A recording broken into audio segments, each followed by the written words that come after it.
ಎಲ್ಲರಿಗೂ ನಮಸ್ಕಾರ. ದ್ವಿತೀಯ ಪಿಯು ಕೋರ್ಸನ್ನ ಅಭ್ಯಾಸ ಮಾಡ್ತಾ ಇರುವಂತ ಎಲ್ಲ ವಿದ್ಯಾರ್ಥಿಗಳಿಗೆ ಈ ಇಂಗ್ಲಿಷ್ ಕಲಿಕಾ ಕಾರ್ಯಕ್ರಮಕ್ಕೆ ಆತ್ಮೀಯವಾದಂತ ಸ್ವಾಗತ. ಇಂದಿನ ಈ ತರಗತಿಯಲ್ಲಿ ನಾನು ನಿಮಗೆ ಬ್ಲೂ ಪ್ರಿಂಟ್ನ ಪರಿಚಯವನ್ನ ಮಾಡಿಕೊಡ್ತಾ ಇದ್ದೇನೆ. ಏನ್ ಸರ್ ಇದು ಈ ಬ್ಲೂ ಪ್ರಿಂಟ್ ಅನ್ನೋದು ಏನು? ಯಾಕೆ ನೀವು ನಮ್ಗದನ್ನ ಪರಿಚಯ ಮಾಡಿಕೊಡ್ತಾ ಇದ್ದೀರಿ ಅಂತ ನಿಮ್ಮಲ್ಲಿ ಏನಾದರೂ ಪ್ರಶ್ನೆಗಳು ಬಂದಿದ್ರೆ ಗುಡ್. ಯಾಕಂದ್ರೆ ಪ್ರಶ್ನೆಗಳು ಇಲ್ಲದೆ ಲರ್ನಿಂಗ್ ಇರೋದಿಲ್ಲ.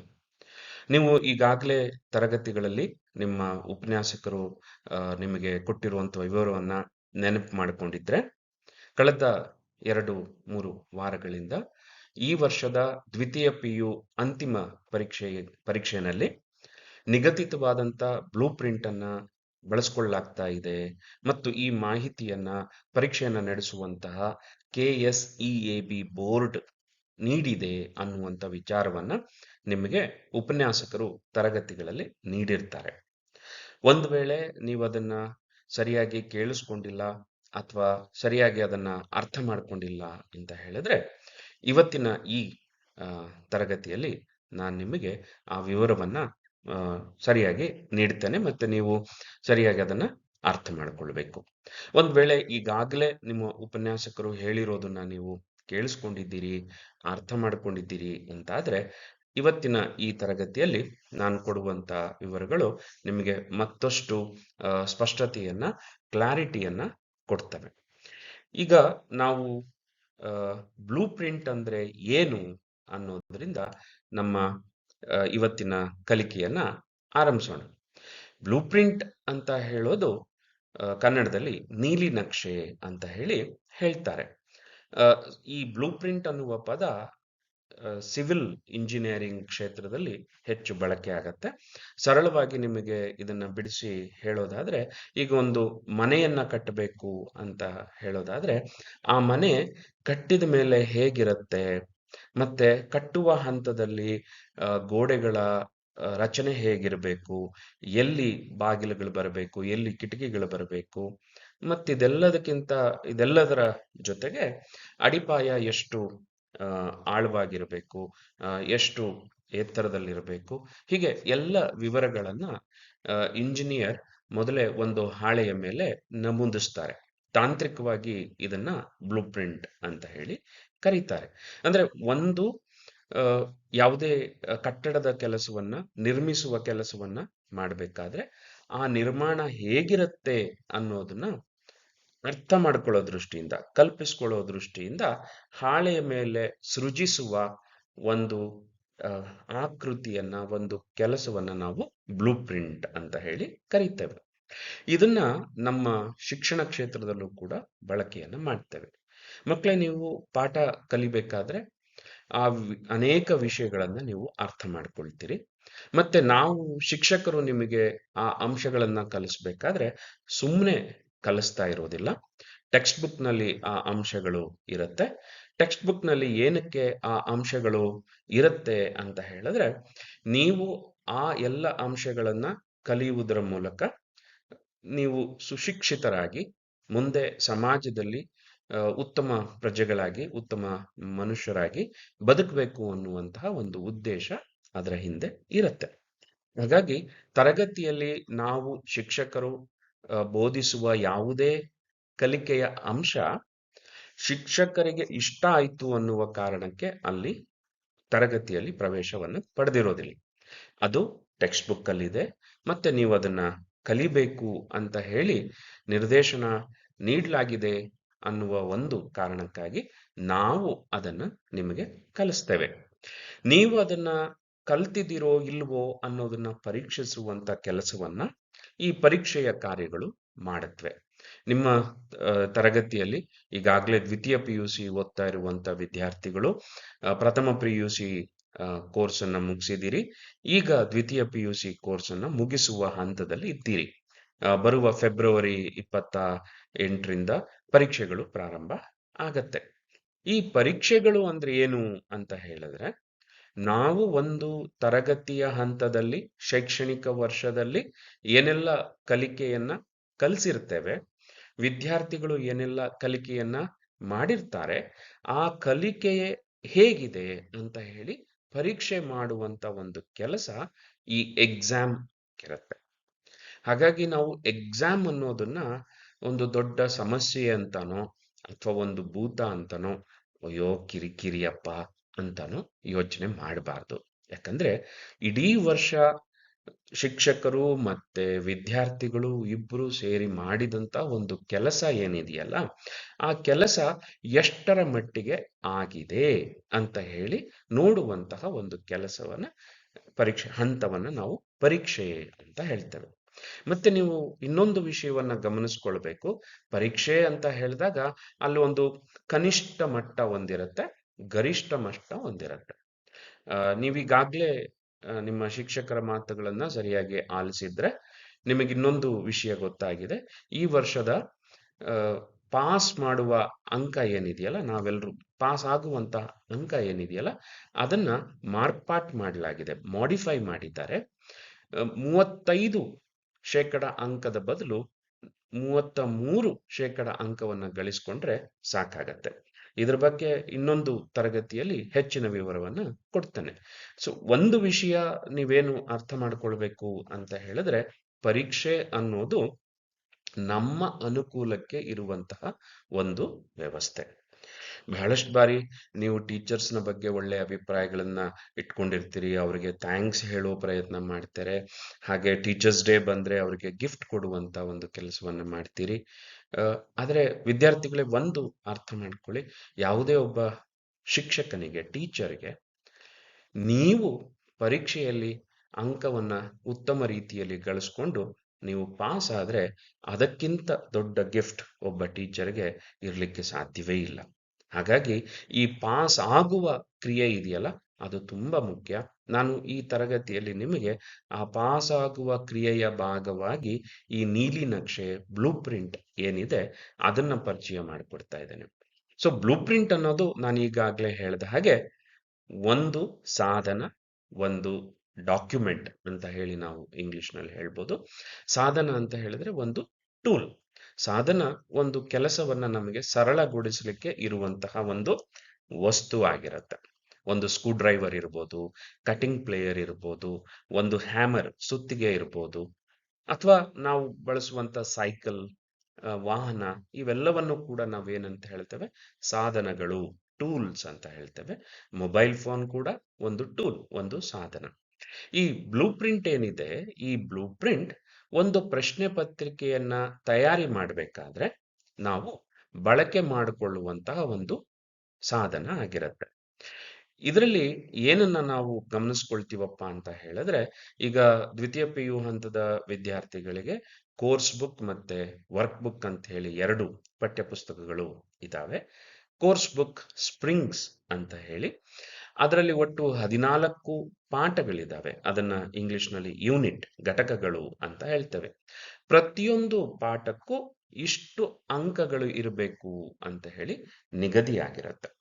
ನಾವು ಎಷ್ಟು ಗಂಟೆಗಳನ್ನ ಬೋಧಿಸಿರ್ತೇವೆ, ಪೀರಿಯಡ್ಸ್, ನಂಬರ್ ಆಫ್ ಪೀರಿಯಡ್ಸ್ ಎಷ್ಟನ್ನ ತಗೊಂಡಿರ್ತೇವೆ, ಅಷ್ಟೇ ಅದಕ್ಕೆ ಹೋಲಿಕೆಯಾಗುವ, ಹೊಂದಾಣಿಕೆ ಆಗುವಂತಹ ಅಂಕಗಳನ್ನ ಇಟ್ಟಿರ್ತಾರೆ. ಈಗ ಉದಾಹರಣೆಗೆ ನೀವು ದ್ವಿತೀಯ PUC ಇಂಗ್ಲಿಷ್ನಲ್ಲಿ ಕಲಿಯುವ ಮೊದಲ ಪಾಠ ಏನಿದೆ, ರೋಮಿಯೋ ಅಂಡ್ ಜೂಲಿಯೆಟ್, ಒಂದು ಪದ್ಯ ಭಾಗ.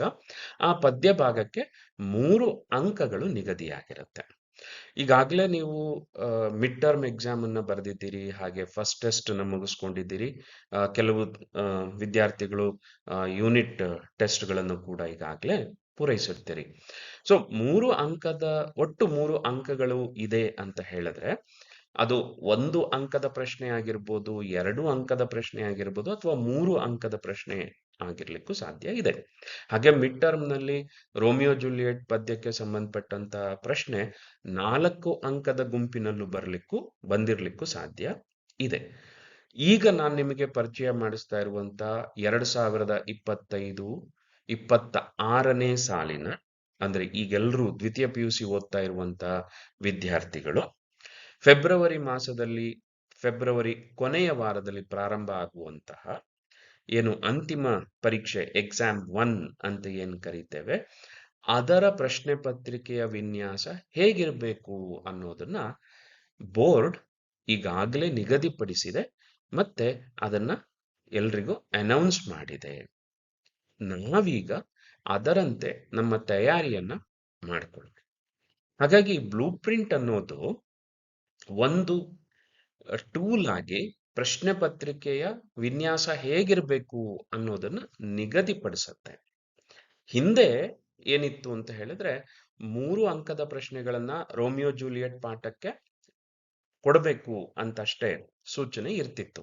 ಹಾಗಾಗಿ ಪ್ರಶ್ನೆ ಪತ್ರಿಕೆಯನ್ನ ತಯಾರಿ ಮಾಡುವಂತಹವರು ಆ ಪಾಠದಲ್ಲಿ 3 ಅಂಕದ ಪ್ರಶ್ನೆಯನ್ನೇ ನೇರವಾಗಿ ಕೇಳಲಿಕ್ಕೆ ಅವಕಾಶ ಇತ್ತು. ಆದ್ರೆ ಈ ಬಾರಿಯ ನಿಗದಿತ ಫಿಕ್ಸ್ಡ್ ಬ್ಲೂ ಪ್ರಿಂಟ್ ನ ಅನುಕೂಲ ಏನಪ್ಪಾ ಅಂತ ಹೇಳಿದ್ರೆ, ನೀವು ಈಗ ರೋಮಿಯೋ ಜೂಲಿಯಟ್ ಪಾಠದಲ್ಲಿ 2 ಪ್ರಶ್ನೆಗಳನ್ನ ನಿರೀಕ್ಷೆ ಮಾಡಬೇಕು. ಒಂದು ಪ್ರಶ್ನೆ 1 ಅಂಕದ ಪ್ರಶ್ನೆ, ಇನ್ನೊಂದು ಪ್ರಶ್ನೆ 2 ಅಂಕದ ಪ್ರಶ್ನೆ. ಹಾಗಾಗಿ 2025-26ರ ದ್ವಿತೀಯ PU ಇಂಗ್ಲಿಷ್ ವಿಷಯದ ಬ್ಲೂ ಪ್ರಿಂಟ್ ಈಗಾಗಲೇ ಪ್ರಕಟ ಆಗಿರೋದ್ರಿಂದ ನಮಗೆ ಏನು ಅನುಕೂಲ ಅಂತ ಹೇಳಿದ್ರೆ, ಈ ಬಾರಿಯ ಅಂತಿಮ ಪರೀಕ್ಷೆಯಲ್ಲಿ ರೋಮಿಯೋ ಜೂಲಿಯಟ್ ಪಾಠದಿಂದ 1 ಅಂಕದ 1 ಪ್ರಶ್ನೆ, 2 ಅಂಕದ 1 ಪ್ರಶ್ನೆ ಬರುತ್ತೆ ಅಂತ ಹೇಳಿ ನಮಗೆ ಸ್ಪಷ್ಟ. 1 ಅಂಕದ ಪ್ರಶ್ನೆ ಅಂತ ಹೇಳಿದ್ರೆ MCQಗಳು. ಈ MCQಗಳ ಪ್ರಶ್ನೆಗಳಿಗೆ ನಾವು ಸಿದ್ಧತೆಯನ್ನ ಮಾಡಿಕೊಳ್ಬೇಕು. 2 ಅಂಕದ ಪ್ರಶ್ನೆ ಏನನ್ನ ಕೇಳುತ್ತೆ? 2 ಪದ ಅಥವಾ 1 ವಾಕ್ಯ ಇಲ್ಲವೇ 2 ವಾಕ್ಯಗಳಲ್ಲಿ ಉತ್ತರವನ್ನ ನಿರೀಕ್ಷೆ ಮಾಡುತ್ತೆ.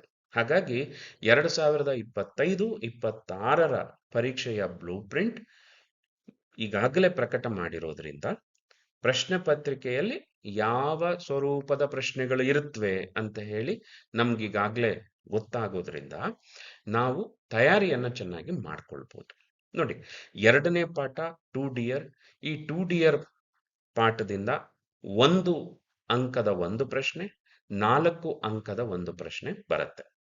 ಹಾಗೆ ಆನ್ ಚಿಲ್ಡ್ರನ್ ಪಾಠದಿಂದ 1 ಅಂಕದ 1 ಪ್ರಶ್ನೆ, 2 ಅಂಕದ 1 ಪ್ರಶ್ನೆ ಬರುತ್ತೆ. ಮುಂದೆ 4ನೇ ಪಾಠಕ್ಕೆ ವಂದನಾ ಶಿವ ಅವರ ಪಾಠವನ್ನ ಗಮನಿಸಿದಾಗ ಅಲ್ಲಿ 2 ಅಂಕದ 1 ಪ್ರಶ್ನೆ, 3 ಅಂಕದ 1 ಪ್ರಶ್ನೆ ಬರುತ್ತೆ. ಸನ್ನಿ ಮಾರ್ನಿಂಗ್ ಪಾಠಕ್ಕೆ ನೀವು ಹೋದ್ರೆ 1 ಮಾರ್ಕಿನ 1 ಪ್ರಶ್ನೆ ಅಂದ್ರೆ 1 MCQ, 3 ಮಾರ್ಕಿನ 1 ಪ್ರಶ್ನೆ ಮತ್ತೆ 4 ಮಾರ್ಕಿನ 1 ಪ್ರಶ್ನೆ ಬರುತ್ತೆ. ಒಟ್ಟು 3 ಪ್ರಶ್ನೆಗಳು, 1 ಅಂಕ, 3 ಅಂಕ ಮತ್ತೆ 4 ಅಂಕ, ಒಟ್ಟು 8 ಅಂಕಗಳಿಗೆ ಈ ಪಾಠದಿಂದ ಪ್ರಶ್ನೆಗಳು ಬರ್ತವೆ. ಹಾಗೆ 6ನೇ ಪಾಠ ವೆನ್ ಯು ಆರ್ ಓಲ್ಡ್ ಪದ್ಯದಿಂದ 1 ಅಂಕದ ಪ್ರಶ್ನೆ ಇಲ್ಲ, ಅಲ್ಲಿ ನೇರವಾಗಿ 3 ಅಂಕದ 3 ಮಾರ್ಕಿನ ಒಂದೇ ಪ್ರಶ್ನೆ ಇರುತ್ತೆ. 1 ಅಂಕ, 2 ಅಂಕ ಅಥವಾ 4 ಅಂಕದ ಯಾವುದೇ ಪ್ರಶ್ನೆಗಳು ವೆನ್ ಯು ಆರ್ ಓಲ್ಡ್ ಪಾಠದಿಂದ ಬರೋದಿಲ್ಲ. ಮುಂದೆ ಗಾರ್ಡನರ್ ಪಾಠ 7ನೇ ಪಾಠಕ್ಕೆ ನಾವು ನೋಡಿದಾಗ ಅಲ್ಲಿ 1 ಅಂಕದ 1 ಪ್ರಶ್ನೆ, 1 ಮಾರ್ಕಿನ 1 ಪ್ರಶ್ನೆ, 4 ಮಾರ್ಕಿನ 1 ಪ್ರಶ್ನೆ ಬರುತ್ತೆ. ಒಟ್ಟು 5 ಅಂಕ, 4 ಮಾರ್ಕಿಂದು 1 ಮಾರ್ಕಿಂದು 1. ನಂತರ 8ನೇ ಪಾಠ to the foot from it child ಪಾಠವನ್ನು ನೋಡಿದಾಗ ಇಲ್ಲಿ 3 ಅಂಕದ 1 ಪ್ರಶ್ನೆಯನ್ನ ಮಾತ್ರ ಪರೀಕ್ಷೆಯಲ್ಲಿ ನಾವು ನಿರೀಕ್ಷೆ ಮಾಡಲಿಕ್ಕೆ ಸಾಧ್ಯ ಇದೆ. ಹಾಗೆ 9ನೇ ಪಾಠ I believe books will never disappear, ಈ ಪಾಠದಿಂದ 1 ಅಂಕದ 1 ಪ್ರಶ್ನೆ, 4 ಅಂಕದ 1 ಪ್ರಶ್ನೆ. ಹಾಗೆ 10ನೇ ಪಾಠಕ್ಕೆ ಕುವೆಂಪು ಅವರ ಪದ್ಯ heaven if you are not here on earth ಪಾಠವನ್ನ ತೆಗೆದುಕೊಂಡ್ರೆ ಅಲ್ಲಿ 3 ಅಂಕದ 1 ಪ್ರಶ್ನೆ ಮಾತ್ರ ಪರೀಕ್ಷೆಯಲ್ಲಿ ಬರಲಿಕ್ಕೆ ಸಾಧ್ಯ ಇದೆ. 11ನೇ ಪಾಠಕ್ಕೆ Japan and Brazil through a traveller's eye ಪಾಠವನ್ನ ತೆಗೆದುಕೊಂಡ್ರೆ 1 ಅಂಕದ 1 ಪ್ರಶ್ನೆ, 3 ಅಂಕದ 1 ಪ್ರಶ್ನೆ, ಒಟ್ಟು 4 ಅಂಕಗಳಿಗೆ 3 ಮಾರ್ಕಿನ ಪ್ರಶ್ನೆ 1 ಮಾರ್ಕಿನ ಪ್ರಶ್ನೆ 1, ಇಷ್ಟು ಮಾತ್ರ ಅವಕಾಶ ಇದೆ. ಇನ್ನು 12ನೇ ಪಾಠ ದ ಓಟರ್, ಚಿನುವ ಅಚುಬೆ ಅವರ ಸಣ್ಣ ಕತೆ ದ ಓಟರ್ ಪಾಠಕ್ಕೆ ಹೋದಾಗ ಅಲ್ಲಿ ಈ ಬಾರಿಯ ನಿಗದಿತ ಬ್ಲೂ ಪ್ರಿಂಟ್ ನೀಲಿನಕ್ಷೆಯ ಪ್ರಕಾರ 1 ಅಂಕದ ಒಂದು ಪ್ರಶ್ನೆ, 4 ಅಂಕದ ಒಂದು ಪ್ರಶ್ನೆ ಇರುತ್ತೆ. Where there is a wheel, P Sainath ಅವರ ಈ ಪ್ರಬಂಧವನ್ನ ಆಧರಿಸಿದ ಪಾಠಕ್ಕೆ 1 ಅಂಕದ ಒಂದು ಪ್ರಶ್ನೆ, 4 ಅಂಕದ ಒಂದು ಪ್ರಶ್ನೆ ಮಾತ್ರ ಇದೆ. ಕೊನೆಯ ಪಾಠ ವಾಟರ್ ಎನ್ನುವ ಪದ್ಯ. ಈ ಪದ್ಯದಿಂದ 1 ಅಂಕದ ಒಂದು ಪ್ರಶ್ನೆ, 2 ಅಂಕದ ಒಂದು ಪ್ರಶ್ನೆ ಇರುತ್ತೆ. ಹಾಗಾಗಿ ವಿದ್ಯಾರ್ಥಿಗಳೇ, ಈ ಬಾರಿಯ ನಿಗದಿತ ಫಿಕ್ಸ್ಡ್ ಬ್ಲೂ ಪ್ರಿಂಟ್ನ ಒಂದು ಅನುಕೂಲ ಏನಪ್ಪಾ ಅಂತ ಹೇಳಿದ್ರೆ, ಪ್ರತಿಯೊಂದು ಪಾಠದಿಂದನೂ ಯಾವ ರೀತಿಯ ಪ್ರಶ್ನೆಗಳು ಬರುತ್ತೆ ಅಂತ ಹೇಳಿ ನಮಗೆ ಸ್ಪಷ್ಟವಾಗಿ ಗೊತ್ತಾಗತ್ತೆ. 1 ಮಾರ್ಕಿನ ಪ್ರಶ್ನೆ 1, 2 ಮಾರ್ಕಿನ ಪ್ರಶ್ನೆ 1 ರೋಮಿಯೋ ಜೂಲಿಯೆಟ್ನಲ್ಲಿ ಬರುತ್ತೆ ಅಂತ ನಮಗೆ ಸ್ಪಷ್ಟ. ಹಾಗೆ ಸನ್ನಿ ಮಾರ್ನಿಂಗ್ ಏನು ನಾಟಕ ಇದೆಯಲ್ಲ, ಆ ಸನ್ನಿ ಮಾರ್ನಿಂಗ್ ಪಾಠದಿಂದ 1 ಅಂಕದ ಒಂದು ಪ್ರಶ್ನೆ, 3 ಅಂಕದ ಒಂದು ಪ್ರಶ್ನೆ, 4 ಅಂಕದ ಒಂದು ಪ್ರಶ್ನೆ ಬರುತ್ತೆ ಅಂತ ಹೇಳಿ ನಮಗೆ ಸ್ಪಷ್ಟ ಇರುತ್ತೆ. ಹಾಗಾಗಿ ಈ ಫಿಕ್ಸ್ಡ್ ಬ್ಲೂ ಪ್ರಿಂಟ್ನ ಅನುಕೂಲನ ನಾವೆಲ್ಲರೂ ಪಡ್ಕೊಳ್ಬೇಕು. ಅದರಲ್ಲೂ ವಿದ್ಯಾರ್ಥಿಗಳಾಗಿ ನೀವು ಇದರ ಬಳಕೆಯನ್ನ ಪಡ್ಕೊಳ್ಬೇಕು. ಹಾಗೆ ನಾವು ವರ್ಕ್ ಬುಕ್ನ ವಿಚಾರಕ್ಕೆ ಬಂದ್ರೆ, ಈ ವರ್ಕ್ ಬುಕ್ನಲ್ಲಿ ಏನು ನಾವು ವ್ಯಾಕರಣ ಅಂಶಗಳನ್ನ ಕಲಿತೇವೆ, ಆ ವ್ಯಾಕರಣ ಅಂಶಗಳು ಕೂಡ ಕಳೆದ ಪರೀಕ್ಷೆಗಳಲ್ಲಿ ಹೇಗಿತ್ತೋ, ಕಳೆದ ಸಾಲಿನ ಪರೀಕ್ಷೆಗಳಲ್ಲಿ ಹೇಗಿತ್ತೋ ಹಾಗೆ ಈ ಬಾರಿಯೂ ಇದೆ, ಮತ್ತೆ ಅದನ್ನೇ ಮುಂದುವರಿಸಿದ್ದಾರೆ. ಸೊ ಈ ವರ್ಕ್ ಬುಕ್ ಭಾಗದಲ್ಲಿ ಕೂಡ ಪ್ರತಿಯೊಂದು ಅಂಶಕ್ಕೂ ಸುಮಾರು 17 ಅಂಶಗಳನ್ನ ನಾವು ವರ್ಕ್ ಬುಕ್ ನಲ್ಲಿ ಕಲಿತೇವೆ. ಆದ್ರೆ ಒಂದು ವ್ಯತ್ಯಾಸ ಏನಪ್ಪಾ ಅಂತ ಹೇಳಿದ್ರೆ, ಈ ಗ್ರಾಮರ್ನ ವಿಷಯ ಇದೆಯಲ್ಲ, ಅದು ಸ್ವಲ್ಪ ನಮಗೆ ಚಾಲೆಂಜ್ ಆಗಿರುತ್ತೆ, ಸವಾಲನ್ನ ಒಡ್ಡತ್ತೆ. ಯಾಕಂದ್ರೆ ಕೋರ್ಸ್ ಬುಕ್ ನಲ್ಲಿರುವಂತ ಟೆಕ್ಸ್ಟ್ ಏನಿರುತ್ತೆ, ಅದು ರೋಮಿಯೋ ಜೂಲಿಯೆಟ್ ಪದ್ಯ ಇರಬಹುದು, ವೋಟರ್ನ್ ಅನ್ನುವಂತ ಕತೆ ಇರಬಹುದು, ಅವೆಲ್ಲವನ್ನ ಕತೆ, ಪದ್ಯ, ಆ ಸನ್ನಿವೇಶ, ಸಂದರ್ಭನ ಅರ್ಥ ಮಾಡಿಕೊಂಡು ಅದಕ್ಕೆ ಸಂಬಂಧಪಟ್ಟಂತ ಪ್ರಶ್ನೆಗಳು ಕೇಳಿದಾಗ ಉತ್ತರಿಸೋದಕ್ಕೆ ನಮಗೆ ಅವಕಾಶ ಆಗತ್ತೆ. ಆದ್ರೆ ಆ ಉತ್ತರಿಸಬೇಕಾದ್ರೆ ನಾವೇನು ಇಂಗ್ಲಿಷ್ ಭಾಷೆಯನ್ನ ಬಳಸ್ತೇವೆ, ಆ ಭಾಷೆಯನ್ನ ಬಳಸುವ ನಿಯಮಗಳು ಒಂದಷ್ಟು ಇರುತ್ತೆ. ಆ ನಿಯಮಗಳನ್ನ ನಾವು ಗ್ರಾಮರ್ ಅಂತ ಹೇಳ್ತೇವೆ. ಇಲ್ಲಿ ನಿಮಗೆ 2 ಡಿಯರ್ ಕಥೆಯನ್ನ ಹೇಳೋದಿರ್ಬೋದು, ಅಥವಾ ಕುವೆಂಪು ಅವರ ಹೆವನ್ ಪದ್ಯವನ್ನ ನಿಮಗೆ ಕಲಿಸೋದಿರ್ಬೋದು. ಇದೆಲ್ಲದರ ಉದ್ದೇಶ ಇಂಗ್ಲಿಷ್ ಭಾಷೆಯ ಬಳಕೆ ನಿಮಗೆ ಚೆನ್ನಾಗಿ ಆಗ್ಲಿ ಅಂತ ಹೇಳಿ, ಅದನ್ನ ಕಲೀಲಿ, ನೀವು ಭಾಷೆಯನ್ನ ಕಲೀಲಿ ಅನ್ನುವಂತ ಒಂದು ಉದ್ದೇಶ ಮಾತ್ರ ಇಲ್ಲಿ ಇರತ್ತೆ. ಹಾಗಾಗಿ ಆ ಭಾಷೆಯನ್ನ ಕಲಿಯೋದು ಅಂದ್ರೆ ಏನು, ಇದರ ನಿಯಮಗಳನ್ನ ಅರ್ಥ ಮಾಡಿಕೊಂಡು ಬಳಕೆ ಮಾಡೋದು ಅಂತ ಹೇಳಿ. ಹಾಗಾಗಿ ಈ ಅಂತಿಮ ಪರೀಕ್ಷೆಯಲ್ಲಿ ನಿಮಗೇನು 120 ಅಂಕಗಳಿಗೆ ಪ್ರಶ್ನೆಗಳಿರುತ್ತೆ, ಅದರಲ್ಲಿ ನೀವು ಉತ್ತರಿಸಬೇಕಾಗಿರೋದು 80 ಅಂಕಗಳು. ಈ ಎರಡೂ ಭಾಗಕ್ಕೆ, ವ್ಯಾಕರಣ ಭಾಗಕ್ಕೂ ಮತ್ತೆ ಪಾಠಗಳ ಭಾಗಕ್ಕೂ ಸಮಾನವಾಗಿ ಅಂಕಗಳನ್ನ ಹಂಚಿಕೆ ಮಾಡಿರ್ತಾರೆ. 60 + 60 120, 40 + 40 ಅಂದ್ರೆ 120 ಅಂಕಗಳಿಗೆ ನಿಮಗೆ ಪ್ರಶ್ನೆ ಇರುತ್ತೆ. ನಿಮ್ಗೆ ಅದರಲ್ಲಿ ಆಯ್ಕೆಗಳಿರುತ್ತೆ, ಚಾಯ್ಸ್ ಇರುತ್ತೆ. ನೀವು ಉತ್ತರಿಸಬೇಕಾಗಿರೋದು 40 + 40 ಒಟ್ಟು 80 ಅಂಕಗಳಿಗೆ ನೀವು ಉತ್ತರಿಸಬೇಕಾಗತ್ತೆ. ಉಳಿದ 20 ಅಂಕಗಳಿಗೆ ನೀವು ಅಸೈನ್ಮೆಂಟ್ ಬರೆದಿರ್ತೀರಿ. ಹಾಗೆ ಟೆಸ್ಟ್ ಮತ್ತೆ ಮಿಡ್ ಟರ್ಮ್ಗಳಲ್ಲಿ ನೀವು ಗಳಿಸಿರುವ ಅಂಕ ಎರಡನ್ನು ಕೂಡ ಕ್ರೋಢೀಕರಿಸಿ ನಿಮಗೆ ಅಂತಿಮ ಪರೀಕ್ಷೆಯಲ್ಲಿ 100 ಅಂಕಗಳಿಗೆ ಮಾರ್ಕ್ಸ್ ಅನ್ನು ನೀಡ್ತಾರೆ. ನೀವು ಎಕ್ಸಾಮ್ ಬರಿಬೇಕಾಗಿರೋದು 80 ಅಂಕಗಳಿಗೆ. ಈ ವಿಷಯನ ನಾನು ನಿಮಗೆ ಹೇಳ್ತಾ ಇರೋದ್ರ ಉದ್ದೇಶ ಏನಪ್ಪಾ ಅಂತ ಹೇಳಿದ್ರೆ, ನಿಮ್ಮ ಪರೀಕ್ಷೆಯಲ್ಲಿ ಪಾಠಗಳಿಗೆ ಮತ್ತು ವ್ಯಾಕರಣ ಅಂಶಗಳಿಗೆ ಸಮಾನವಾದಂತ ಆದ್ಯತೆಯನ್ನ ಕೊಡಲಾಗಿದೆ ಅನ್ನೋದನ್ನ ನೀವು ಅರ್ಥ ಮಾಡ್ಕೊಳ್ಬೇಕು. ಗ್ರಾಮರ್ ಅಂತ ಹೇಳಿದಾಗ ಬಹುತೇಕ ವಿದ್ಯಾರ್ಥಿಗಳು ಬೇಜಾರು ಮಾಡ್ಕೊಂತಾರೆ, ಕಿರಿಕಿರಿ ಮಾಡ್ಕೊಳ್ತಾರೆ. ಆದ್ರೆ ಮಕ್ಕಳೇ, ಒಂದನ್ನ ಅರ್ಥ ಮಾಡ್ಕೊಳ್ಳಿ, ಭಾಷೆಯನ್ನ ನೀವು ಚೆನ್ನಾಗಿ ಬಳಸಬೇಕು ಅನ್ನೋ ಒಂದು ತರಬೇತಿಯನ್ನ ನಿಮಗೆ ಕೊಡೋ ಕಾರಣಕ್ಕೋಸ್ಕರ ನಾವೆಲ್ಲರೂ ನಿಮಗೆ ವ್ಯಾಕರಣದ ನಿಯಮಗಳನ್ನ, ಅಂದ್ರೆ ಇಂಗ್ಲಿಷ್ ಭಾಷೆಯನ್ನ ಬಳಸುವ ನಿಯಮಗಳನ್ನ ನಿಮಗೆ ಅರ್ಥ ಮಾಡಿಸುವಂತ ಪ್ರಯತ್ನವನ್ನ ಮಾಡ್ತೇವೆ. ಸೊ ಹಾಗಾಗಿ ಪರೀಕ್ಷೆಯಲ್ಲಿ ವ್ಯಾಕರಣದ ಭಾಗಗಳೇನಿರುತ್ತಲ್ಲ ಅದನ್ನ ನೀವು ಆ, ಗಟ್ಟು ಹೊಡೆಯೋದು ಕಷ್ಟ. ನೀವಲ್ಲಿ ಏನ್ ಮಾಡ್ಕೊಳ್ಬೇಕು, ಅರ್ಥ ಮಾಡ್ಕೊಳ್ಬೇಕು. ಆರ್ಟಿಕಲ್ಸ್ ಬರುತ್ತೆ, ಪ್ರೆಪೋಸಿಷನ್ಸ್ ಬರುತ್ತೆ, ಸಬ್ಜೆಕ್ಟ್ ವರ್ಬ್ ಅಗ್ರಿಮೆಂಟ್ ಬರುತ್ತೆ, ಮುಂದೆ ಲಿಂಕರ್ಸ್ ಬರುತ್ತೆ, ಹಾಗೆ ಎಕ್ಸ್ಪ್ರೆಷನ್ಸ್ ಅಂತ ಹೇಳ್ತೀವಿ, ಪ್ಯಾಸಿವ್ ವಾಯ್ಸ್ ಅಂತ ಹೇಳ್ತೇವೆ, ಮತ್ತೆ ರಿಪೋರ್ಟೆಡ್ ಸ್ಪೀಚ್ ಅಂತ ಹೇಳ್ತೇವೆ. ಸೊ ಈ ತರದ ವ್ಯಾಕರಣ ಅಂಶಗಳೇನಿರುತ್ತಲ್ಲ ಅವನ್ನ ನೀವು ಸರಿಯಾಗಿ ಅರ್ಥ ಮಾಡ್ಕೊಳ್ಬೇಕು. ಆಕ್ಟಿವ್ ಅಂದ್ರೇನು, ಪ್ಯಾಸಿವ್ ಅಂದ್ರೇನು, ಪ್ಯಾಸಿವ್ ವಾಕ್ಯದ ರಚನೆ ಹೇಗಿರುತ್ತೆ, ರಿಪೋರ್ಟೆಡ್ ಸ್ಪೀಚ್ ಅಲ್ಲಿ ಏನೆಲ್ಲ ಬದಲಾವಣೆಗಳು ಆಗತ್ತೆ, ಡೈರೆಕ್ಟ್ ಸ್ಪೀಚ್ ಅನ್ನ ಇಂಡೈರೆಕ್ಟ್ ಸ್ಪೀಚ್ ಆಗಿ ಬದಲಾಯಿಸಬೇಕಾದ್ರೆ ಏನೆಲ್ಲ ನಿಯಮಗಳನ್ನ ನಾವು ಅನುಸರಿಸಬೇಕಾಗತ್ತೆ, ಇದರ ಅರಿವನ್ನ ನೀವು ಇಟ್ಕೊಳ್ಬೇಕಾಗತ್ತೆ. ಹಾಗಾಗಿ ಈ ಬ್ಲೂ ಪ್ರಿಂಟ್ ವಿಚಾರಕ್ಕೆ ಬಂದಾಗ ವರ್ಕ್ ಬುಕ್ ನಲ್ಲಿ ನಾವು ಕಲಿಯುವಂತ ಪ್ರತಿಯೊಂದು ಅಂಶಗಳಿಗೂ ನಿಗದಿತವಾದಂತ ಸ್ವರೂಪದ ಪ್ರಶ್ನೆಗಳು ಇರ್ತವೆ. ಒಂದು ವಿದ್ಯಾರ್ಥಿಗಳು ಗಮನಿಸಬೇಕಾಗಿರುವಂತ ಅಂಶ ಏನಪ್ಪಾ ಅಂತ ಹೇಳಿದ್ರೆ, ಇಲ್ಲಿ ನೀವು ಕಾನ್ಸೆಪ್ಟ್ ಅನ್ನ ಅರ್ಥ ಮಾಡ್ಕೊಳ್ಬೇಕು. ನೀವು ಕಾನ್ಸೆಪ್ಟ್ ಅನ್ನ ಅರ್ಥ ಮಾಡ್ಕೊಂಡ್ರೆ ಪರೀಕ್ಷೆನಲ್ಲಿ ಅಂಕಗಳನ್ನ ಗಳಿಸಲಿಕ್ಕೆ ನಿಮಗೆ ಅನುಕೂಲ ಆಗತ್ತೆ. ಈ ಫಿಕ್ಸ್ಡ್ ಬ್ಲೂ ಪ್ರಿಂಟ್ ನ ವಿಚಾರದಲ್ಲಿ ನಾವು ಅರ್ಥ ಮಾಡ್ಕೊಳ್ಬೇಕಾಗಿರೋ ವಿಷಯ ಏನಪ್ಪಾ ಅಂತ ಹೇಳಿದ್ರೆ, ಪ್ರತಿಯೊಂದು ಪಾಠಕ್ಕೂ ನಿರ್ದಿಷ್ಟ ಸ್ವರೂಪದ ಪ್ರಶ್ನೆಗಳು ನಿಗದಿಯಾಗಿರೋದ್ರಿಂದ, ಅಂದ್ರೆ ಈಗ ನಾವು ನೋಡ್ತಾ ಇದ್ವಿ ಆನ್ ಚಿಲ್ಡ್ರನ್ ಪಾಠದಲ್ಲಿ 1 ಅಂಕದ ಒಂದು ಪ್ರಶ್ನೆ, 2 ಅಂಕದ ಒಂದು ಪ್ರಶ್ನೆ ಇರತ್ತೆ ಅಂತ ಹೇಳಿ ನಮಗೆ ಗೊತ್ತಾಗಿದೆ. ಸೊ ಈ ಪಾಠದಿಂದ 3 ಅಂಕದ ಪ್ರಶ್ನೆ ಆಗ್ಲಿ 4 ಅಂಕದ ಪ್ರಶ್ನೆ ಆಗ್ಲಿ ಬರೋದಿಲ್ಲ ಅಂತ ಹೇಳಿ. ಹಾಗೆ ನಾವು ವೆನ್ ಯು ಆರ್ ಓಲ್ಡ್ ಪದ್ಯವನ್ನ ನೋಡಿದಾಗ ಅದರಲ್ಲಿ 3 ಅಂಕದ ಪ್ರಶ್ನೆ ಮಾತ್ರ ಬರುತ್ತೆ, 1 ಅಂಕ ಅಥವಾ 2 ಅಂಕ ಅಥವಾ 4 ಅಂಕದ ಪ್ರಶ್ನೆಗಳು ಬರಲ್ಲ ಅಂತ ಹೇಳಿ.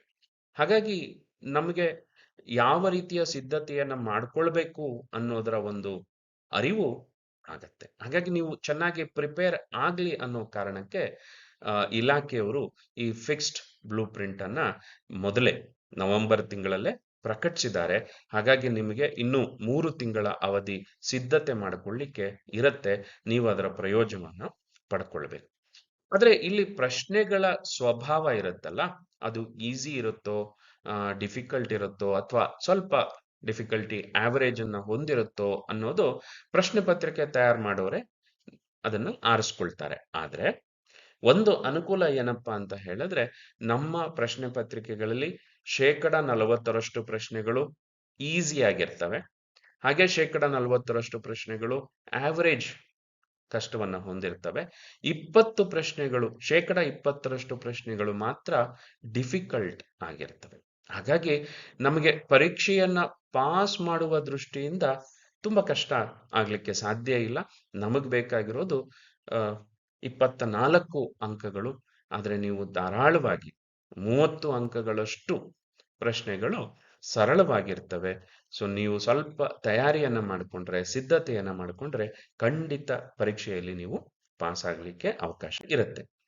ಹಾಗೆ ನಾವು ವರ್ಕ್ ಬುಕ್ ಅಲ್ಲಿ ಸ್ಟ್ರೀಮ್ಸ್ ಪುಸ್ತಕದಲ್ಲಿ ಕಲಿತ ಅಂಶಗಳು ಏನಿರುತ್ತಲ್ಲ ಅವುಗಳ ವಿಚಾರದಲ್ಲೂ ಕೂಡ ಈಗಾಗ್ಲೇ ಯಾವ್ಯಾವ ರೀತಿಯ ಪ್ರಶ್ನೆಗಳನ್ನ ಕೇಳಬೇಕು ಅನ್ನೋದು ಬ್ಲೂ ಪ್ರಿಂಟ್ ನಲ್ಲಿ ಅನೌನ್ಸ್ ಆಗಿದೆ, ಪ್ರಕಟ ಆಗಿರುತ್ತೆ.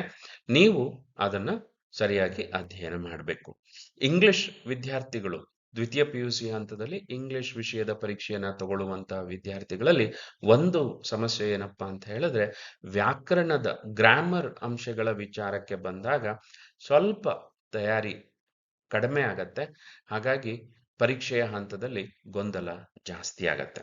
ಆದ್ರೆ ಒಂದು ನೀವು ನೆನಪಿಟ್ಕೊಳ್ಬೇಕು, ಇಂಗ್ಲಿಷ್ ಭಾಷೆಯ ಬಳಕೆಯ ನಿಯಮಗಳು, ಗ್ರಾಮರ್ ರೂಲ್ಸ್ ನಮಗೆ ಸರಿಯಾಗಿ ಅರ್ಥ ಆಗಿಲ್ಲ ಅಂತ ಹೇಳಿದ್ರೆ ಆ ಭಾಷೆಯನ್ನ ಸರಿಯಾಗಿ ಬಳಸಲಿಕ್ಕೂ ಕೂಡ ನಮಗೆ ಸಾಧ್ಯ ಆಗಲ್ಲ. ಅವಾಗ ಏನು ಸಮಸ್ಯೆ ಆಗತ್ತೆ ಅಂತ ಹೇಳಿದ್ರೆ, 3 ಅಂಕದ 4 ಅಂಕದ ಪ್ರಶ್ನೆಗಳಿಗೆ ಉತ್ತರ ಹೇಳಬೇಕಾದ್ರೆ, ಉತ್ತರ ಬರಿಬೇಕಾದ್ರೆ ನಾವು ಬರೆದ ಉತ್ತರಗಳಲ್ಲಿ ವ್ಯಾಕರಣ ದೋಷಗಳು ಜಾಸ್ತಿ ಆಗತ್ತೆ. ಅವಾಗ ಅಲ್ಲಿ ಬರುವ ಮಾರ್ಕ್ಸ್ ಏನಾಗತ್ತೆ, ಕಡಿಮೆ ಆಗತ್ತೆ. ಹಾಗಾಗಿ ವಿದ್ಯಾರ್ಥಿಗಳೇ, ಯಾವಾಗ್ಲೂ ನೀವು ಗ್ರಾಮರ್ ಅನ್ನ ನೆಗ್ಲೆಕ್ಟ್ ಮಾಡಬೇಡಿ. ವ್ಯಾಕರಣವನ್ನ ನೀವು ಸೀರಿಯಸ್ ಆಗಿ ತೆಗೆದುಕೊಳ್ಬೇಕು. ಅದರಿಂದ ನಿಮಗೆ ಒಂದು ಪರೀಕ್ಷೆಯಲ್ಲಿ ಉತ್ತಮ ಅಂಕವನ್ನ ತಗೊಳ್ಳಿಕ್ಕೆ ಅನುಕೂಲ ಆಗತ್ತೆ. ಅದು ಒಂದು ಭಾಗ. ಇನ್ನೊಂದು ಭಾಗ ನಿಮ್ಮ ಜೀವನದಲ್ಲಿ ಉತ್ತಮವಾದ ಬದುಕನ್ನ ಕಟ್ಟಿಕೊಳ್ಳಿಕ್ಕೆ ಅನುಕೂಲ ಆಗತ್ತೆ. ಯಾಕಂದ್ರೆ ಇಂಗ್ಲಿಷ್ ಎಲ್ಲಾ ಕಡೆನೂ ಬಳಕೆ ಆಗೋದ್ರಿಂದ ಇಂಗ್ಲಿಷ್ ನಿಯಮವನ್ನ ನೀವು ಚೆನ್ನಾಗಿ ಕರಗತ ಮಾಡ್ಕೊಂಡ್ಬಿಟ್ರೆ, ಆ ಭಾಷೆಯನ್ನ ನೀವು ಚೆನ್ನಾಗಿ ಬಳಸಲಿಕ್ಕೆ ಸಾಧ್ಯ ಆದ್ರೆ ನಿಮ್ಮ ಬದುಕಿನ ಅವಕಾಶ ತುಂಬಾ ಚೆನ್ನಾಗಿರುತ್ತೆ. ಅದರ ಗುಣಮಟ್ಟನೂ ಕೂಡ ಚೆನ್ನಾಗಿರುತ್ತೆ. ಹಾಗಾಗಿ ಈ ಬ್ಲೂ ಪ್ರಿಂಟ್ನ ಉದ್ದೇಶ ಏನಪ್ಪಾ ಅಂತ ಹೇಳಿದ್ರೆ, ನೀವು ಸಿದ್ಧತೆಯನ್ನ ಚೆನ್ನಾಗಿ ಮಾಡಿಕೊಳ್ಳಿ, ಪರೀಕ್ಷೆಯ ಸಂದರ್ಭದಲ್ಲಿ ಒತ್ತಡಕ್ಕೆ ಒಳಗಾಗದೇ ಇರಲಿ, ಮತ್ತೆ ಒಳ್ಳೆಯ ಫಲಿತಾಂಶವನ್ನ ನೀವೆಲ್ಲರೂ ಗಳಿಸ್ಕೊಳ್ಳಿಕ್ಕೆ ಸಾಧ್ಯ ಆಗ್ಲಿ ಅಂತ ಹೇಳಿ. ಹಾಗಾಗಿ ಇಲಾಖೆ ಕೊಟ್ಟಿರುವಂತ ಈ ಒಂದು ಬ್ಲೂ ಪ್ರಿಂಟ್ ಏನಿದೆ, ಅದರ ಲಾಭವನ್ನ ನೀವು ಬಳಸ್ಕೊಳ್ಬೇಕು. ಏನು ಲಾಭ ಅಂತ ಹೇಳಿದ್ರೆ, ನಮ್ಗೀಗ ಪ್ರತಿಯೊಂದು ಪಾಠದಲ್ಲೂ ಯಾವ ರೀತಿಯ ಪ್ರಶ್ನೆ ಬರುತ್ತೆ ಅಂತ ಗೊತ್ತಿದೆ. ಹಾಗಾಗಿ ಅದಕ್ಕೆ ಅನುಗುಣವಾಗಿ ನಾವೇನ್ ಮಾಡ್ಬೇಕು, ಸಿದ್ಧತೆಯನ್ನ ಮಾಡ್ಕೊಳ್ಬೇಕು. ಈಗ ಉದಾಹರಣೆಗೆ to the foot from its child ಪದ್ಯದಲ್ಲಿ ನಿಮಗೆ 3 ಅಂಕದ ಪ್ರಶ್ನೆಯನ್ನ ಮಾತ್ರ ಕೇಳಲಿಕ್ಕೆ ಅವಕಾಶ ಇದೆ ಪರೀಕ್ಷೆನಲ್ಲಿ. ಹಾಗಾಗಿ ನೀವೇನ್ ಮಾಡ್ಬೇಕು, ಇದು ಪ್ರಬಂಧ ಮಾದರಿಯ ಉತ್ತರ ಆಗಿರೋದ್ರಿಂದ 60 ಪದಗಳಲ್ಲಿ ಉತ್ತರವನ್ನ ಬರಿಬೇಕು ಅಂತ ಇರೋದ್ರಿಂದ ನೀವು ಆ ಪದ್ಯದ ಸಾರಾಂಶವನ್ನ, ಸಮ್ಮರಿ ಅಂತ ಏನ್ ಹೇಳ್ತೇವೆ, ಅದನ್ನ ಬರೆದು ಅಭ್ಯಾಸ ಮಾಡಿರ್ಬೇಕು. ಸಾಮಾನ್ಯ ಕನ್ನಡ ಮಾಧ್ಯಮದ ವಿದ್ಯಾರ್ಥಿಗಳಿಗೆ ಒಂದು ಸವಾಲು ಏನಪ್ಪಾ ಅಂತ ಹೇಳಿದ್ರೆ, ಸ್ಪೆಲ್ಲಿಂಗ್ಗಳನ್ನ ಸರಿಯಾಗಿ ಬರೆಯೋದು ಮತ್ತೆ ವಾಕ್ಯಗಳನ್ನ ಬರೆಯೋದ್ರಲ್ಲಿ ತೊಡಕಿರುತ್ತೆ. ಅದನ್ನ ನೀವು ಬರೆದು ಅಭ್ಯಾಸ ಮಾಡಬೇಕು. ಸೊ ಈಗ ನಿಮಗೆ ಒಂದು ಅನುಕೂಲ ಏನು, ರೋಮಿಯೋ ಜೂಲಿಯಟ್ ಪದ್ಯದಲ್ಲಿ ಸಮ್ಮರಿಯನ್ನ ಅಭ್ಯಾಸ ಮಾಡಬೇಕಾದ ಅಗತ್ಯ ಇಲ್ಲ. ಯಾಕಂದ್ರೆ ಅಲ್ಲಿ 1 ಅಂಕ ಮತ್ತೆ 2 ಅಂಕದ ಪ್ರಶ್ನೆಗಳು ಮಾತ್ರ ಇರುತ್ತೆ. ಹಾಗಾಗಿ ನೀವೇನ್ ಮಾಡ್ಬೇಕಾಗತ್ತೆ, ಆ ಪದ್ಯವನ್ನೇ ದಿನಕ್ಕೆ 1 ಬಾರಿಯನ್ನ ಬರೆದು ಅಭ್ಯಾಸ ಮಾಡ್ಬೇಕಾಗತ್ತೆ. ಅವಾಗ ಏನಾಗತ್ತೆ, MCQ ಪ್ರಶ್ನೆಗೆ ಉತ್ತರ ಬರೀಲಿಕ್ಕೆ ನಿಮ್ಗೆ ಅನುಕೂಲ ಆಗತ್ತೆ, 2 ಅಂಕದ ಪ್ರಶ್ನೆಗೆ ಉತ್ತರಿಸ್ಲಿಕ್ಕೂ ಕೂಡ ಅನುಕೂಲ ಆಗತ್ತೆ. ಹಾಗೆ 2 ಪಾಠವನ್ನ ನೀವು ತಗೊಂಡಾಗ ಅಲ್ಲಿ 4 ಅಂಕದ ಒಂದು ಪ್ರಶ್ನೆ, 1 ಅಂಕದ ಒಂದು ಪ್ರಶ್ನೆ. ಸೊ ಹಾಗಾಗಿ ನೀವಲ್ಲಿ ಏನ್ ಮಾಡ್ಬೇಕಾಗತ್ತೆ, ಇಡೀ ಪಾಠವನ್ನ ನೆನಪಿಟ್ಕೊಳ್ಳೋದ್ರ ಜೊತೆಗೆ 4 ಅಂಕದ ಪ್ರಶ್ನೆ ಏನಿರುತ್ತೆ, 100 ಪದಗಳಲ್ಲಿ ನೀವು ಏನು ಉತ್ತರಿಸಬೇಕಾಗತ್ತೆ, ಆ ಸಮ್ಮರಿಯನ್ನ ನೀವು ಅಭ್ಯಾಸ ಮಾಡಿ ಪರೀಕ್ಷೆನಲ್ಲಿ ಬರೀಬೇಕಾಗತ್ತೆ. ಸೊ ಹಾಗಾಗಿ ಬ್ಲೂ ಪ್ರಿಂಟ್ನ ಒಂದು ಅನುಕೂಲ ಏನಪ್ಪಾ ಅಂತ ಹೇಳಿದ್ರೆ, ನಮಗೆ ಯಾವ ರೀತಿಯ ಪ್ರಶ್ನೆಗಳು ಬರುತ್ತೆ ಅನ್ನೋದು ಗೊತ್ತಿರೋದ್ರಿಂದ ಪ್ರತಿಯೊಂದು ಪಾಠದಲ್ಲೂ ಅದಕ್ಕೆ ತಕ್ಕನಾದ ಸಿದ್ಧತೆಯನ್ನ ಮಾಡ್ಕೊಳ್ಳಿಕ್ಕೆ ನಮಗೆ ಅನುಕೂಲ ಆಗತ್ತೆ. ಹಾಗೆ ವ್ಯಾಕರಣದ ಭಾಗಕ್ಕೆ ಬಂದಾಗ ಅಲ್ಲಿ ನೀವು ಕಾನ್ಸೆಪ್ಟ್ ಅನ್ನ ಅರ್ಥ ಮಾಡ್ಕೊಳ್ಬೇಕು. ಅದಕ್ಕೆ ಕಾನ್ಸೆಪ್ಟ್ ಅನ್ನ ಆಧರಿಸಿ, ಆ ಪರಿಕಲ್ಪನೆ, ಆ ಕಲಿಕಾಂಶವನ್ನ ಆಧರಿಸಿ ಗ್ರಾಮರ್ನಲ್ಲಿ ಪ್ರಶ್ನೆಗಳು ಬರುತ್ತೆ. ಇಲ್ಲಿ ಗಟ್ಟು ಹೊಡಿಲಿಕ್ಕೇನು ಅವಕಾಶ ಇರಲ್ಲ, ವಿಷಯವನ್ನ ಅರ್ಥ ಮಾಡಿಕೊಂಡು ನೀವು ಬರಿಬೇಕಾಗತ್ತೆ. ಒಂದು ವಿಷಯ ಏನಂದ್ರೆ, ಲೆಟರ್ ರೈಟಿಂಗ್ ಏನಿರುತ್ತೆ, ಡೈಲಾಗ್ ರೈಟಿಂಗ್ ಏನಿರುತ್ತೆ, ಹಾಗೆ ನೋಟ್ ಮೇಕಿಂಗ್ ಪ್ರಶ್ನೆಗಳೇನಿರುತ್ತೆ, ಅವುಗಳನ್ನ ನೀವು ಸಾಕಷ್ಟು ಅಭ್ಯಾಸ ಮಾಡಬೇಕು. ಈಗಾಗಲೇ ಇಲಾಖೆ ಒಂದು ಕ್ವಶನ್ ಬ್ಯಾಂಕ್ ಅನ್ನ ಪ್ರಕಟ ಮಾಡಿದೆ. ಆ ಕ್ವಶನ್ ಬ್ಯಾಂಕ್ ಅನ್ನ ನೀವು ತೆಗೆದುಕೊಂಡು ಸಾಕಷ್ಟು ಅಭ್ಯಾಸವನ್ನ ಮಾಡಬೇಕು. ಹಾಗೆ 9 ಮಾರ್ಕ್ಸ್ಗೆ ಒಂದು ಪ್ಯಾಸೇಜ್ ಇಂದ ಪ್ರಶ್ನೆಗಳನ್ನ ಕೇಳ್ತಾರೆ, ಅದನ್ನು ಕೂಡ ನೀವು ಸಾಕಷ್ಟು ಅಭ್ಯಾಸ ಮಾಡಬೇಕು. ಅದಕ್ಕಿಂತ ಇದೆಲ್ಲದರ ಜೊತೆಗೆ ಇಲಾಖೆ ತನ್ನ ವೆಬ್ಸೈಟ್ ಅಲ್ಲಿ ಕ್ವಶನ್ ಬ್ಯಾಂಕ್ ಅನ್ನ ಅನೌನ್ಸ್ ಮಾಡಿದೆ. ಹಾಗೆ model question papers, 3 model question papers ಅನ್ನು ಕೂಡ ಪ್ರಕಟ ಮಾಡಿದೆ. ಒಂದು ವಿದ್ಯಾರ್ಥಿಗಳು ನೀವೇನು ಅರ್ಥ ಮಾಡ್ಕೊಳ್ಬೇಕಂತ ಹೇಳಿದ್ರೆ, ಏನು ಫಿಕ್ಸ್ಡ್ ಬ್ಲೂ ಪ್ರಿಂಟ್ ನ ಇಲಾಖೆ ನೀಡಿದೆ ಅದಕ್ಕೆ ಅನುಗುಣವಾಗಿ ಮಾಡೆಲ್ ಕ್ವಶನ್ ಪೇಪರ್ಸ್ ಅನ್ನು ಕೂಡ ಸಿದ್ಧಪಡಿಸಲಾಗಿದೆ. ಈ 3 ಮಾಡೆಲ್ ಕ್ವಶನ್ ಪೇಪರ್ಸ್ ಏನಿದೆ, ನೀವು ಅದನ್ನ ಕೂತು ಬರೆದು ಉತ್ತರಿಸುವ ಪ್ರಯತ್ನವನ್ನ ಮಾಡಬೇಕು. ಈಗ ನಿಮ್ಗೆ ಏನಾಗತ್ತೆ ಅಂದ್ರೆ, ಆ 3 ಮಾಡೆಲ್ ಕ್ವಶನ್ ಪೇಪರ್ಗಳನ್ನ ನೀವು ಸಾಲ್ವ್ ಮಾಡಿದ್ರೆ ಅಂತಿಮ ಪರೀಕ್ಷೆಯಲ್ಲಿ ಪ್ರಶ್ನೆ ಪತ್ರಿಕೆ ಏನ್ ಬರುತ್ತಲ್ಲ, ಅದು ಇದೇ ಮಾದರಿಯಲ್ಲಿ ಇರುತ್ತೆ ಅನ್ನೋದು ನಿಮಗೆ ಗೊತ್ತಾಗತ್ತೆ. ಇಲಾಖೆ ಪ್ರಕಟಿಸಿರುವಂತ ಏನು ಕ್ವಶನ್ ಬ್ಯಾಂಕ್ ಇದೆ, ಆ ಕ್ವಶನ್ ಬ್ಯಾಂಕ್ ನಲ್ಲಿ ಸಾಕಷ್ಟು ಪ್ರಶ್ನೆಗಳಿದಾವೆ. ಆ ಪ್ರಶ್ನೆಗಳನ್ನ ನೀವು ಇಂಗ್ಲಿಷ್, ಯಾರಿಗೆಲ್ಲ ಇಂಗ್ಲಿಷ್ ಕಷ್ಟ ಆಗತ್ತೆ, ಇಂಗ್ಲಿಷ್ ನಲ್ಲಿ ನಾನು ಫೇಲ್ ಆಗೋ ಸಾಧ್ಯತೆ ಇದೆ ಅಂತ ಅನಿಸ್ತಾ ಇದೆ, ಆ ವಿದ್ಯಾರ್ಥಿಗಳು ಈ ಮಾಡೆಲ್ ಕ್ವಶನ್ ಪೇಪರ್ಗಳನ್ನ ನೀವು ಆನ್ಸರ್ ಮಾಡಲಿಕ್ಕೆ ಪ್ರಯತ್ನ ಮಾಡಿ. ಆನ್ಸರ್ ಮಾಡಿ ನಿಮ್ಮ ಉಪನ್ಯಾಸಕರಿಗೆ ತೋರಿಸಿ, ಅವರಿಂದ ನೀವು ಎಲ್ಲಿ ಸರಿ ಇದೆ, ಎಲ್ಲಿ ತಪ್ಪಿದೆ ಅನ್ನುವ ಮಾಹಿತಿಯನ್ನ ನೀವು ತಗೊಳ್ಬೋದು. ಹಾಗೆ ಇಲಾಖೆ ಜನವರಿ ತಿಂಗಳಲ್ಲಿ 2 ಪೂರ್ವ ಸಿದ್ಧತಾ ಪರೀಕ್ಷೆ, ಪ್ರಿಪರೇಟರಿ ಪರೀಕ್ಷೆಗಳನ್ನು ಕೂಡ ನಡೆಸುತ್ತೆ. ಆ ಪರೀಕ್ಷೆಗಳು ಕೂಡ ಅಲ್ಲಿ ಬರುವಂತಹ ಪ್ರಶ್ನೆ ಪತ್ರಿಕೆಯು ಇದೇ ಬ್ಲೂ ಪ್ರಿಂಟ್ ಅನ್ನ ಅನುಸರಿಸೋದ್ರಿಂದ ನೀವು ಫೆಬ್ರವರಿಯ ಕೊನೆ ವಾರದಲ್ಲಿ ಏನು ಪರೀಕ್ಷೆಯನ್ನ ಎದುರಿಸಲಿಕ್ಕೆ ಸಿದ್ಧರಾಗ್ತೀರಿ, ಅದಕ್ಕೆ ಮುನ್ನ ಈ ಬ್ಲೂ ಪ್ರಿಂಟ್ ಅನ್ನ ಆಧರಿಸಿದ ಒಟ್ಟು 5 ಪ್ರಶ್ನೆ ಪತ್ರಿಕೆಗಳಿಗೆ ಉತ್ತರಿಸಿದಂತ ಕೆಲಸ ಆಗಿರತ್ತೆ. 3 ಮಾಡೆಲ್ ಪ್ರಶ್ನೆ ಪತ್ರಿಕೆಗಳು ಮತ್ತೆ 2 ಪ್ರಿಪರೇಟರಿ ಹಂತದ ಪ್ರಶ್ನೆ ಪತ್ರಿಕೆಗಳು. ಸೊ ಒಟ್ಟು 5 ನಿಮಗೆ ಪರಿಚಯ ಆಗಿರುತ್ತೆ. ಹಾಗಾಗಿ ಪರೀಕ್ಷೆ ಹಂತದಲ್ಲಿ ನೀವು ಗಾಬರಿಯಾಗುವ, ಆತಂಕಕ್ಕೆ ಒಳಗಾಗುವಂತ ಯಾವುದೇ ಅಗತ್ಯ ಇಲ್ಲ. ಹಾಗೆ ಕೊನೆಯದಾಗಿ ಇನ್ನೊಂದು ವಿಷಯವನ್ನ ನಾನು ನಿಮ್ಮ ಗಮನಕ್ಕೆ ತರಬೇಕು. KSEAB ವೆಬ್ಸೈಟ್ ಅಲ್ಲಿ ದ್ವಿತೀಯ PU ವಿದ್ಯಾರ್ಥಿಗಳ ಅಂಕಣ ಅಂತ ಹೇಳಿ ಒಂದು ಭಾಗ ಇದೆ. ಸೆಕೆಂಡ್ PU ಸ್ಟೂಡೆಂಟ್ ಕಾರ್ನರ್ ಅಂತ ಹೇಳಿ ಇದೆ. ನೀವು ಅಲ್ಲಿ ಹೋಗಿ ಕ್ಲಿಕ್ ಮಾಡಿದ್ರೆ ಅಲ್ಲಿ ನಿಮಗೆ ಬೇಕಾಗಿರುವಂತ ಎಲ್ಲ ಮಾಹಿತಿಯನ್ನ ಅಳವಡಿಸಿದ್ದಾರೆ. ಮತ್ತೆ ಈ ಫಿಕ್ಸ್ಡ್ ಬ್ಲೂ ಪ್ರಿಂಟ್ ಅನ್ನೋದು ಕೇವಲ ಇಂಗ್ಲಿಷ್ ವಿಷಯಕ್ಕಷ್ಟೇ ಅಲ್ಲ, ಕನ್ನಡ ನೀವು ಓದ್ತಾ ಇರುವಂತ ಬೇರೆ ಭಾಷಾ ವಿಷಯಗಳಿಗೂ ಇದೆ. ಹಾಗೆ ಎಲ್ಲ ಪರೀಕ್ಷೆಯನ್ನ ನಡೆಸುವಂತ ಎಲ್ಲ ವಿಷಯಗಳಿಗೆ, ಅದು ಹಿಸ್ಟ್ರಿ, ಎಕನಾಮಿಕ್ಸ್, ಫಿಸಿಕ್ಸ್, ಕೆಮಿಸ್ಟ್ರಿ, ಎಲ್ಲ ವಿಷಯಗಳಿಗೂ ಸಹ ಅಲ್ಲಿ subject wise model question papers ಇದಾವೆ, ಸಬ್ಜೆಕ್ಟ್ ವೈಸ್ ಬ್ಲೂ ಪ್ರಿಂಟ್ ಇದಾವೆ, ಹಾಗೆ ಸಬ್ಜೆಕ್ಟ್ ವೈಸ್ ಕ್ವಶನ್ ಬ್ಯಾಂಕ್ಗಳಿದಾವೆ. ನೀವು ಇದರ ಪ್ರಯೋಜನವನ್ನ ಪಡ್ಕೊಳ್ಬೇಕು. ವೆಬ್ಸೈಟಿನ ವಿಳಾಸ KSEAB.karnataka.gov.in ಆಗಿರುತ್ತೆ. ನೀವು ಗೂಗಲ್ ಅಲ್ಲಿ ಹೋಗಿ KSEAB Karnataka school evaluation and assessment board ಅಂತ ಹೇಳಿ ನೀವು ಟೈಪ್ ಮಾಡಿದ್ರೆ ನಿಮಗೆ ಈ ವಿಳಾಸವನ್ನ ಗೂಗಲ್ ಸರ್ಚ್ ಎಂಜಿನ್ ಹುಡುಕೊಡುತ್ತೆ. ಸೊ ಒಂದು ವಿಷಯ ನೀವು ಏನು ಅರ್ಥ ಮಾಡ್ಕೊಳ್ಬೇಕಂತ ಹೇಳಿದ್ರೆ, ನಾನು ಇದುವರೆಗೆ ಪರಿಚಯಿಸಿದ ಬ್ಲೂ ಪ್ರಿಂಟ್ ಇದೆಯಲ್ಲ, ಅದು ಸೆಕೆಂಡ್ PUC ಇಂಗ್ಲಿಷ್ ವಿಷಯದ್ದಾಗಿತ್ತು. ಇದರ ಅರ್ಥ ಇಂಗ್ಲಿಷ್ ವಿಷಯಕ್ಕೆ ಮಾತ್ರ ಫಿಕ್ಸ್ಡ್ ಬ್ಲೂ ಪ್ರಿಂಟ್ ಇದೆ ಅಂತ ಹೇಳಿ ಅಲ್ಲ. ನೀವು ಕಲಿತಾ ಇರುವ ಎಲ್ಲ ವಿಷಯಗಳಿಗೂ ಸಹ ಫಿಕ್ಸ್ಡ್ ಬ್ಲೂ ಪ್ರಿಂಟ್ ಅನ್ನ ನೀಡಲಾಗಿದೆ. ಎಲ್ಲ ವಿಷಯಗಳಲ್ಲೂ ಸೆಕೆಂಡ್ PUC ಓದ್ತಾ ಇರುವಂತ ಎಲ್ಲ ವಿಷಯಗಳಿಗೂ ಮಾಡೆಲ್ ಕ್ವಶನ್ ಪೇಪರ್ಸ್ ಗಳನ್ನ ನೀಡಲಾಗಿದೆ. ಹಾಗೆ ಸೆಕೆಂಡ್ PUC ನಲ್ಲಿರುವಂತ ಎಲ್ಲ ಸಬ್ಜೆಕ್ಟ್ ಗಳಿಗೂ ಕ್ವಶನ್ ಬ್ಯಾಂಕ್ ಅನ್ನ ಉಪನ್ಯಾಸಕರು ಸಿದ್ಧಪಡಿಸಿರ್ತಾರೆ. ಆ ಕ್ವಶನ್ ಬ್ಯಾಂಕ್ ಅನ್ನ KSEAB ವೆಬ್ಸೈಟ್ ನಲ್ಲಿ ಪ್ರಕಟಿಸಲಾಗಿದೆ. ನೀವು ಮಾಡಬೇಕಾಗಿರೋ ಕೆಲಸ ಏನಪ್ಪಾ ಅಂತ ಹೇಳಿದ್ರೆ, KSEAB ವೆಬ್ಸೈಟ್ಗೆ ಹೋಗಿ ಅಲ್ಲಿ ಸೆಕೆಂಡ್ PUC ಸ್ಟೂಡೆಂಟ್ ಕಾರ್ನರ್ ಅನ್ನುವ ಒಂದು ಲಿಂಕ್ ನ ಮೇಲೆ ನೀವು ಕ್ಲಿಕ್ ಮಾಡಬೇಕು.